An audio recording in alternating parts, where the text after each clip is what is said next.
लेकिन चाबी इनके पास।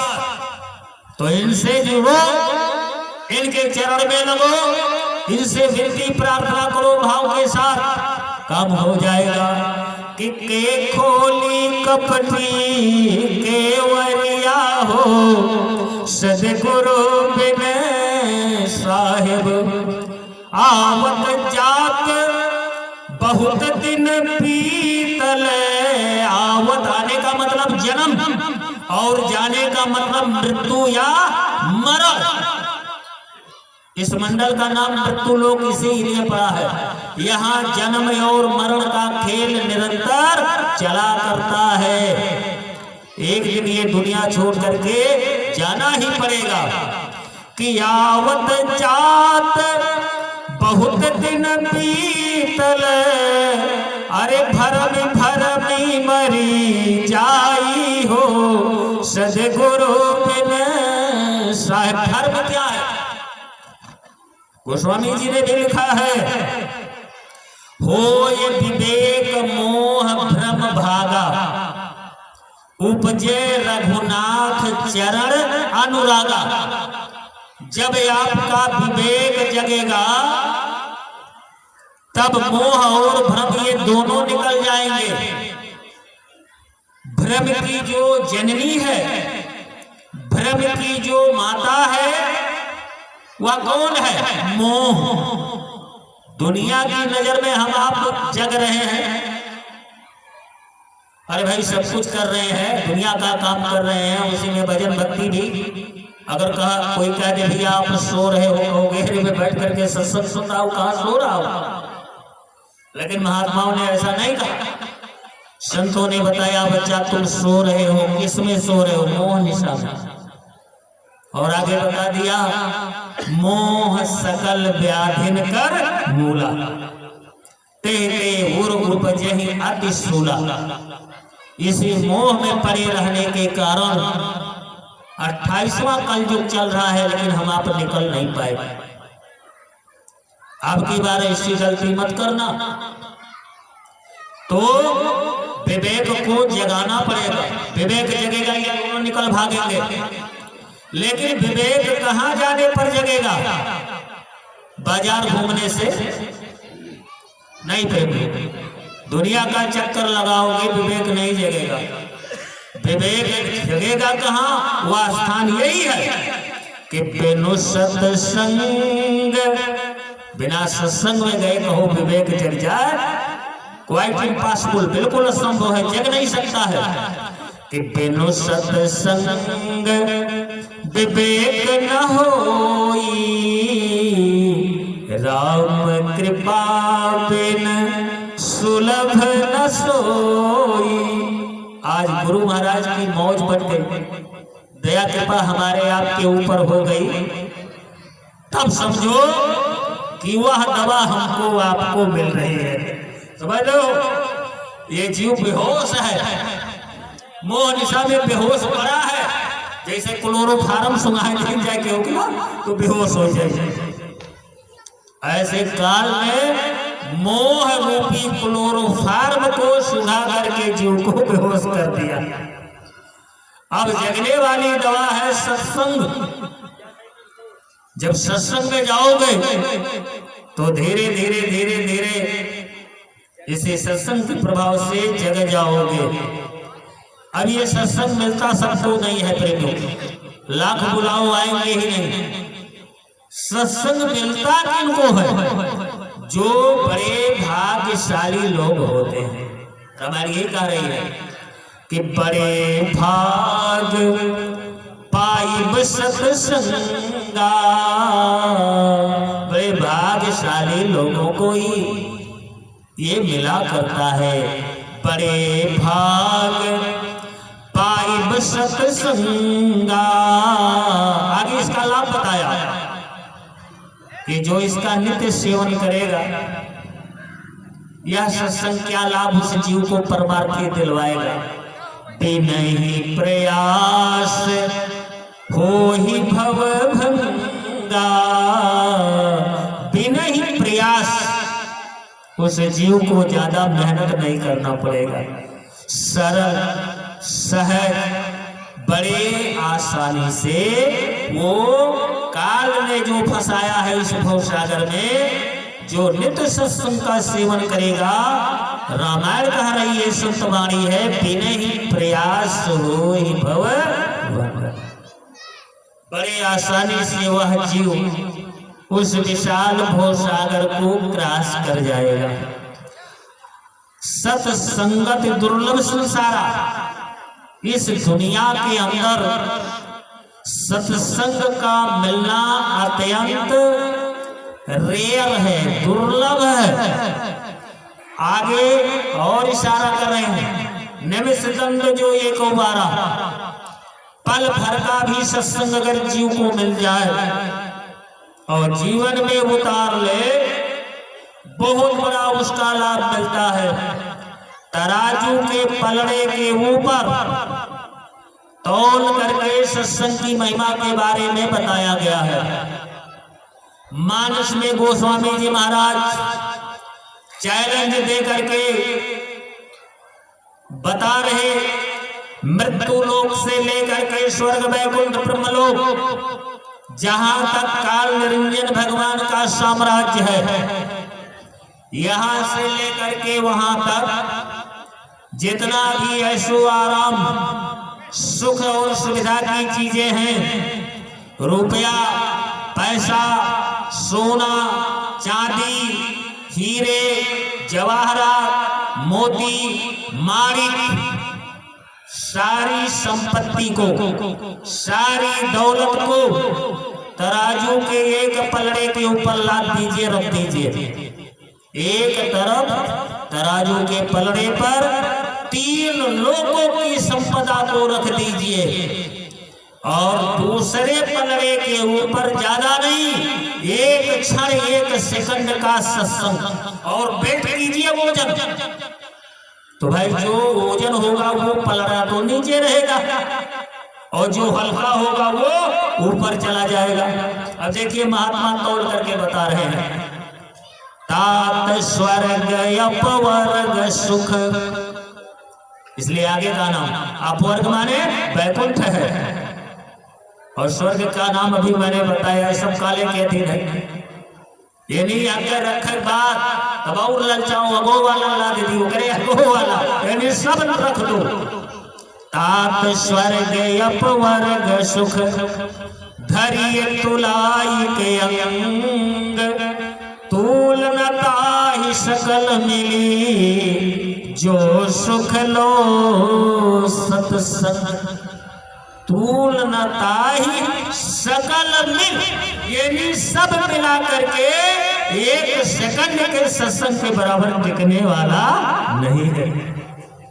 बोलो सत्संग की कितनी बड़ी महिमा है। श्रीमद् भागवत के दूसरे स्कंद में यही लिखा है महात्मा व्यास जी ने। भागवत का श्लोक सुन लीजिए, क्या लिख रहे हैं, तुलयाम लवेनापि न स्वर्गम न पुनर्भवम, भगवती संग संगस्य प्रत्यह नाम किमुतासिसा। तुल नहीं सकता, टिक नहीं सकता, 3 लोगों के साथ संपत्ति अगर रख दो, क्षण भर सत्संग के बराबर नहीं हो। सत्संग की महिमा आगे संतों ने बताया है। एक दृष्टांत हम आपको सुनाने जा रहे हैं, मन बुद्धि चित्त को लगा करके गौर से सुनेंगे। एक राजा साहब थे, तो एक दिन राजा के मन में विचार उठा, गर्मी का महीना था, राजा सवेरे सवेरे कहाँ निकल गए, अपने पैलेस से, राजमहल से निकले तो राजा के महल से थोड़ी दूर पर एक नदी बहती थी। जैसे आप सिद्धार्थ नगर में बांसी शहर है, देखा है बांसी शहर, जैसे आप क्रॉस करोगे, उत्तर जाओगे, सतह जो है राप्ती नदी बहती है, एकदम शहर से लगी हुई है राप्ती नदी। इस समय माघ मेला चल रहा है, समझ रहे हो। अब हम तो यहाँ से निकलेंगे अभी तो सिद्धार्थ नगर जाएंगे, रात्रि विश्राम सुपा राजा आश्रम पर करेंगे, कल फिर कार्यक्रम है करके तब शाम को घर रिटर्न होके जाएंगे। आज घर नहीं जाना है, यहाँ से सीधे हम बांसी और सुपा निकलेंगे।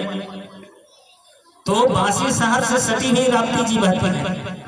तो ऐसे राजा के महल से थोड़ी दूर पर वो नदी बहती थी। तो राजा सवेरे सवेरे निकले और नदी पर चले गए। वहां तमाम घाट बने हैं। तो राजा ने देखा तमाम लोग नदी में स्नान कर रहे हैं। एकदम अर्ली इन द मॉर्निंग, यानी बड़े सुबह ही राजा नदी पर पहुंच गए। देखा कुछ लोग नहा रहे हैं, कुछ लोग भगवान सूर्य को जल अर्पित कर रहे हैं, अर्घ दे रहे हैं। कुछ लोग नहा धो करके किनारे बैठ करके नदी से निकल करके माला भजन कर रहे, पूजा कर रहे। राजा ने जब ये दृश्य देखा तो बहुत ही प्रसन्न हुआ। मेरी जो प्रजा है बड़ी ही धार्मिक है, बड़ी आस्था लोगों के अंदर है। देखो कितने प्रेम से लोग नहा रहे हैं, पूजा कर रहे हैं। राजा बड़ा प्रसन्न हुआ, खुश हुआ, बड़ा आनंद आया। फिर धीरे धीरे राजा टहलते हुए थोड़ा आगे निकल गए। जहां लोग नहा रहे थे घाट पर, वहां से थोड़ा आगे राजा जब चले गए तब तक राजा की नजर पानी के कछार पर, थोड़ी दूर पर वो बांध था ना, और पानी के एकदम किनारे जहां नदी खत्म होती थी कुछ दूर के बाद बांध था। लोग ऊपर नहा करके आकर के अपना पूजा पाठ सब कर रहे थे। लेकिन एक महात्मा जी एकदम पानी के किनारे बैठे हैं। तो एक पत्थर इतना बड़ा था, बड़ा वाला पत्थर जमीन पर रखे हैं, और एक पत्थर बाबा जी के हाथ में था। जैसे हमारे आपके घर में सिलबट्टा, अरे भाई सिलबट्टा होता है ना, मसाला वसाला पीसने के लिए होता है ना, रगड़ दे कस के दबा दे चखरा चोर।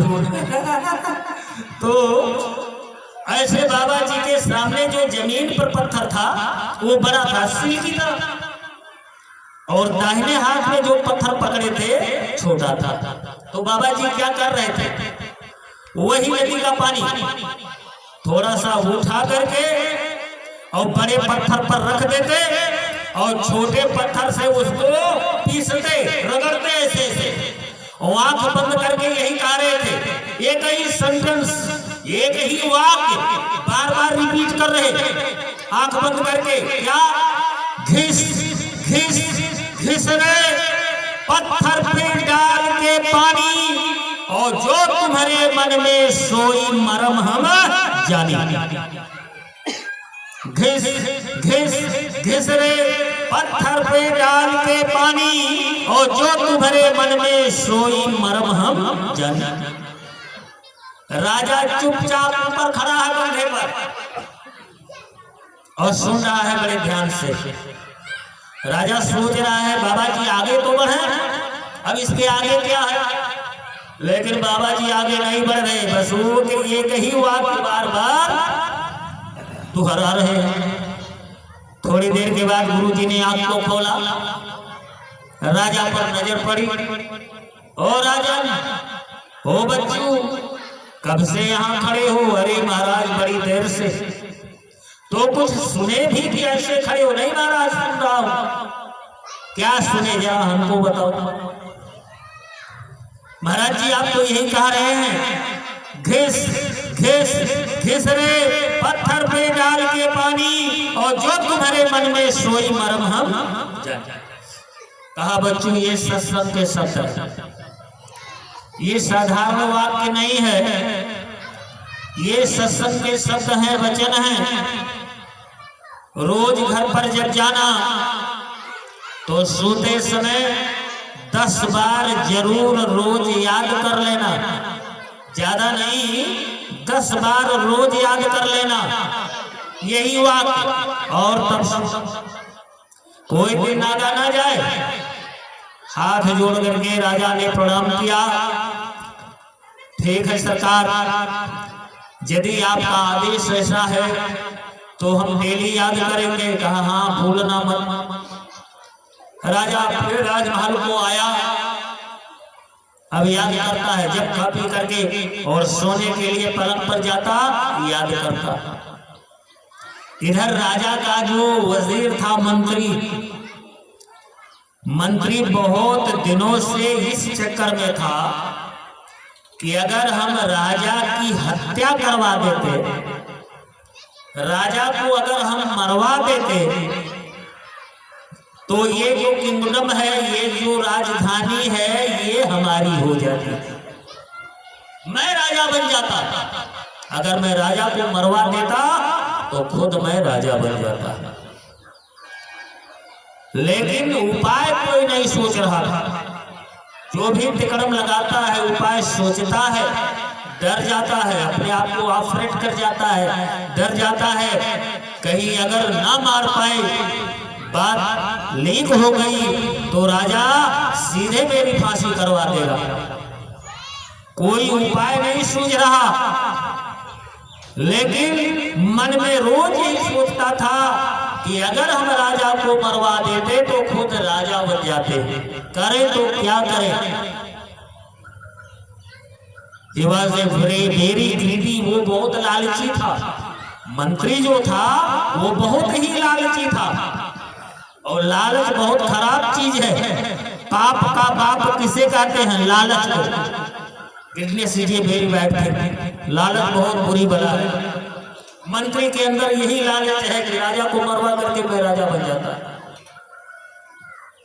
एक दिन राजा के मन में एक उपाय सूझा कि राजा का जो नाई है, दाढ़ी बाल बनाने वाला बार्बर नाई, अगर नाई को हम पटा ले जाए, अपने पक्ष में कर ले, तो मेरा काम नाई बड़े आसानी से कर सकता है। एक नाई ही ऐसा है जो बड़े आसानी से मेरा कार्य कर सकता है। शाम के समय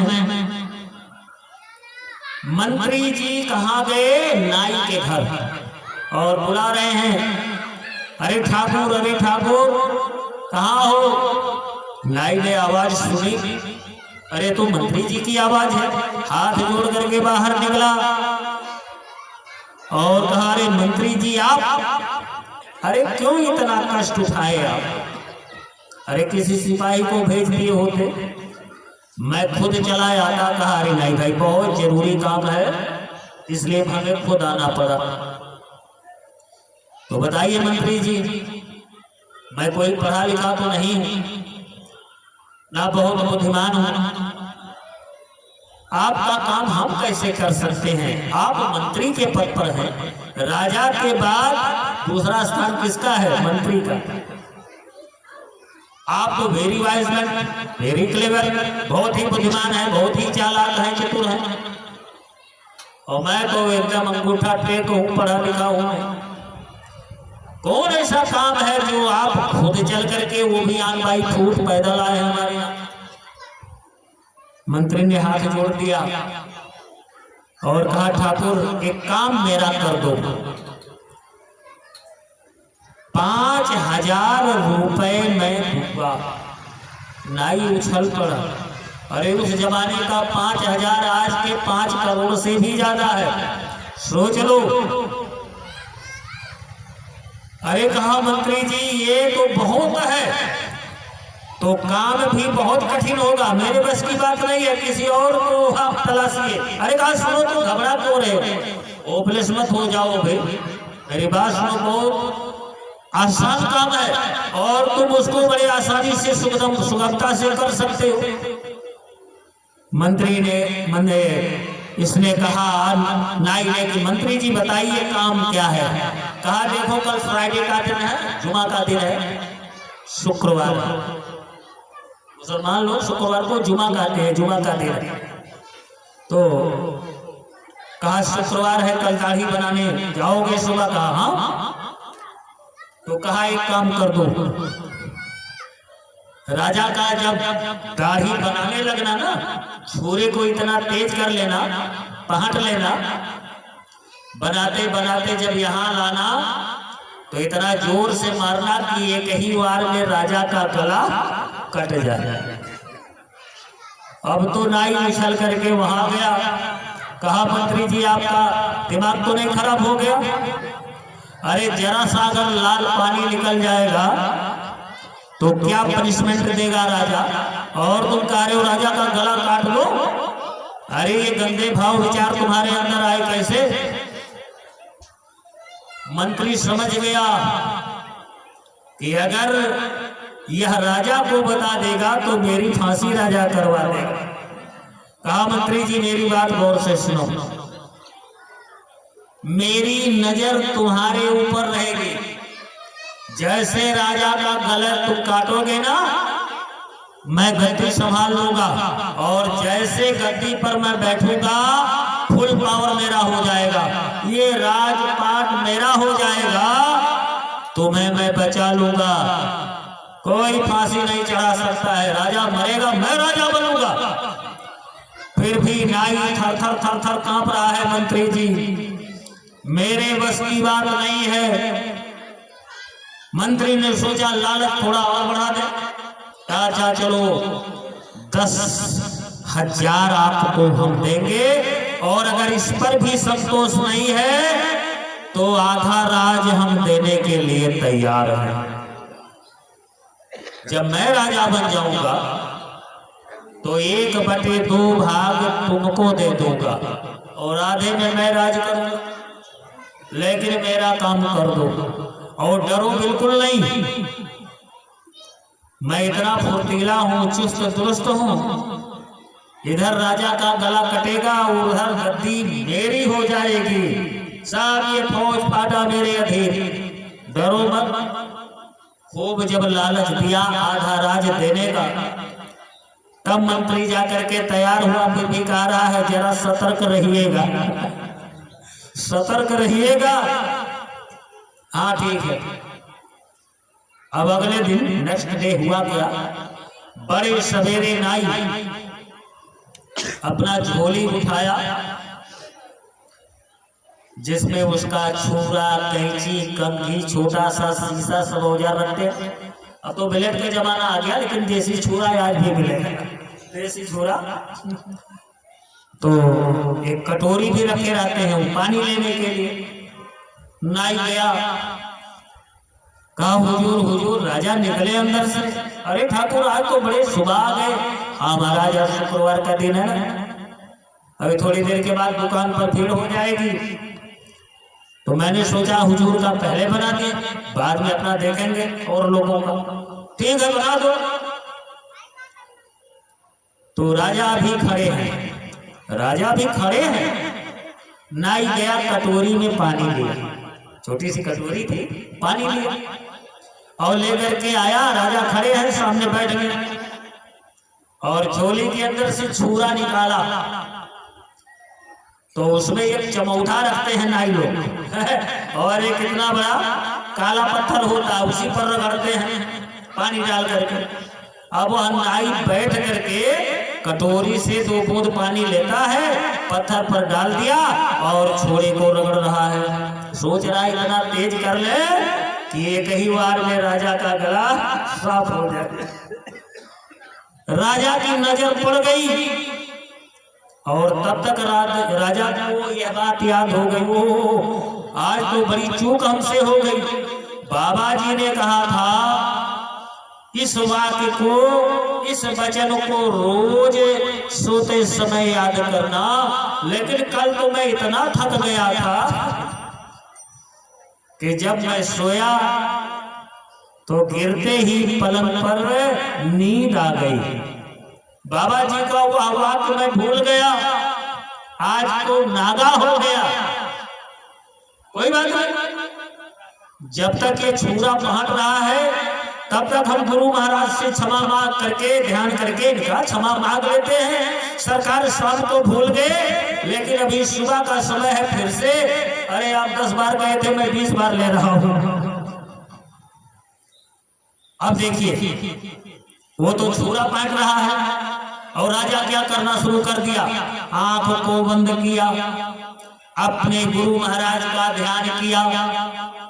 ध्यान मूलम, सारा काम तो यही करते हैं, ध्यान मूलम गुरु मूर्ति पूजा मूलम गुरु पदम, मंत्र मूलम गुरुर्वाक्यम, मोक्ष मूलम गुरु कृपा। एकमेवाक्षरम यस्तु गुरु शिष्यं प्रबोधयेत, पृथक्व्यापि नास्ति तद् द्रव्यम्, एतत्त्वाचारिणी भवेत्।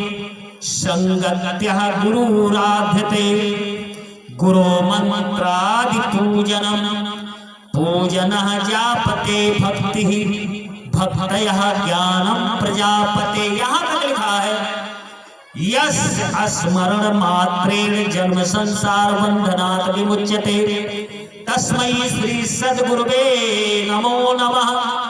क्या पावर है महात्माओं का, संतों का। यस्य माने जिसके, स्मरण मात्रेण केवल ध्यान करने मात्र से, जन्म संसार बंधनात् विमुच्यते, जन्म मरण दैहिक दैविक भौतिक सारे क्लेश और कष्ट खत्म हो जाते हैं, जीव आजाद हो जाता है। ऐसे सद्गुरु के चरणों में कोटि कोटि बार नमन और प्रणाम करता हूं। तो राजा ने गुरु महाराज का, बाबा जी का ध्यान किया, पहले माफी मांग लिया। ये तो बड़े दयालु होते हैं प्रेमी। अगर गुनाह कहीं से अपराध हो जाए, माफी मांग लोगे क्षमा हो जाएगा। अगर झूठ बोलने की कोशिश करोगे, छिपाने की, हम इसको हाइड करके रखेंगे, ओपन नहीं करेंगे, छुपाएंगे, पाप लग जाएगा। पाप तो डेली हमसे आपसे हो रहा है, ये कलिकाल है। कितना भी बच बचा करके रहोगे, पाप हो ही जाएगा। अरे ज्यादा नहीं तो झूठे अगर निकल गया, साँच बराबर तप नहीं, झूठ बराबर पाप, जाके हृदय साँच है ताके हृदय। फोन आप क्यों लगे, अरे भैया कहाँ पहुंचे हो, अभी नहानो लाए। हाँ भैया आधे राही पहुंचा ही, बताओ झूठे बोल रहे, आधे राही पहुंचा है, ओ भाई नहानो लाए है, तो झूठ होगी नहीं। ये कलिकाल है, गलती कुछ ना कुछ रोज होगी, लेकिन जब अपने गुरु से क्षमा मांगोगे साफ हो जाएगा। तो राजा ने पहले तो क्षमा मांगा, इसके बाद तब कहा सरकार शाम को मैं भूल गया, अब फिर से याद कर रहे हैं। आंख बंद करके और राजा यही सेंटेंस, यही वाक्य बोलना शुरू किया जोर जोर से, घिस घिस घिस रे पत्थर पे डाल के पानी, और जो तुम्हारे मन में सोई मरम हम जाने।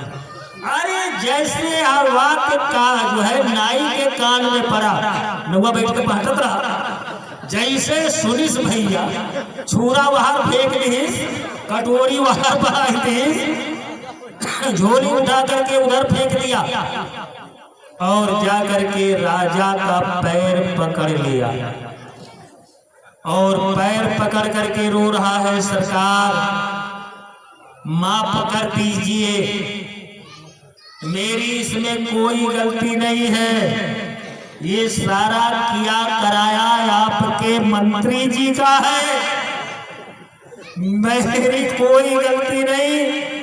हाँ थोड़ा लालच आ गया, अब इसी को चाहे गलती मान लो आप, चाहे अपराध। राजा को पता नहीं है, राजा तो गुरु महाराज का ध्यान करके और गुरु जी ने जो वाक्य दिया, वो मंत्र दिया, उसको याद कर रहे हैं, और इधर नाई पैर पकड़ करके रो रहा है। जब 20 बार पूरा कर लिया, राजा ने आंख खोली, अरे कहा नाई ये तुझे क्या हो गया भाई, क्यों मेरा पैर पकड़ करके तू रो रहा है? कहा सरकार अरे अब भी कुछ बाकी है, आप तो सब जान गए, आप ही तो कह रहे हैं जो तुम्हारे मन में और सोई मरम हम जान। राजा सोच रहे हैं ये पागल तो नहीं हो गया कहीं मेंटल तो नहीं हो गया। अब मैं क्या सोच रहा हूं, अगर मान लो वो ये जानता तो इसको तो और खुश होना चाहिए